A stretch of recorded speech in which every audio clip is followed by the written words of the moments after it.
వెలగమట్లలో 750 మంది ఇళ్లను కూల్చివేసి కేవలం 411 మందికే పట్టాలు ఇవ్వడంపై మిగతా బాధితుల్లో తీవ్ర అసంతృప్తి వ్యక్తమవుతుంది.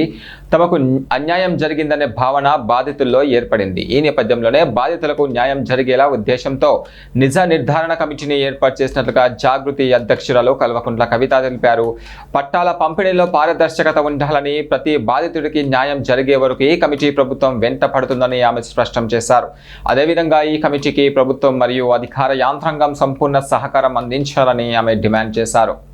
ప్రభుత్వం కూలగొట్టింది 750 మంది ఇండ్లు, ఇస్తామని చెప్పింది 411 మందికి. అందులో అనేకమైనటువంటి అభ్యంతరాలు వ్యక్తమవుతా ఉన్నాయి. అనేక మందికి ఇంకా కూడా మాకు అన్యాయం జరిగిందనేటటువంటి భావన మాకు రిపీటెడ్గా క్షేత్రస్థాయి నుంచి వస్తున్నటువంటి సమాచారం ద్వారా మేము తెలుసుకున్నాం.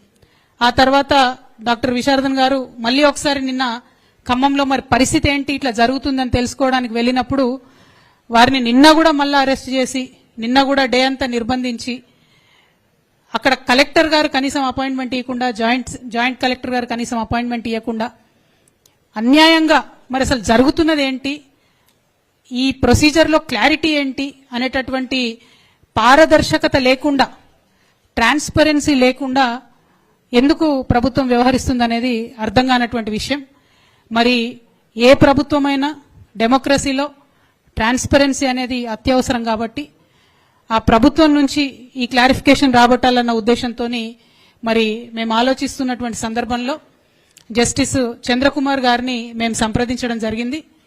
వారిని సంప్రదించిన అట్లనే ఈ సమాజంలో చాలా నిస్వార్థంగా పనిచేస్తున్నటువంటి అనేక మందిని కూడా మరి ఈ సమస్యను వివరించినప్పుడు వారందరి నుంచి వచ్చినటువంటి రెస్పాన్స్ ఒకటే.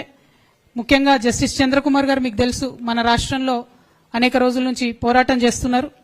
ఆర్మీ మేజర్ మదన్ మోహన్ గారు వారు చెన్నై నుండి ఉన్నారు. ఈ సంఘటన అంతా చూసి స్పందించి మరి అసలు ఈ విషయం ఏంటి మేము కనుక్కుంటాము అని చెప్పి వారు మమ్మల్ని కోరినప్పుడు మేము ఇంట్రెస్ట్ ఉన్నటువంటి వాళ్ళందరినీ కూడా మరి ఈ విషయం కనుక్కోనండి అని చెప్పి మేము వారిని సంప్రదించడం జరిగింది. ఆ తదుపరి కార్యాచరణ తీసుకొని మరొక కమిటీగా వాళ్ళందరూ కూర్చొని ఏర్పాటు చేసుకున్నారు.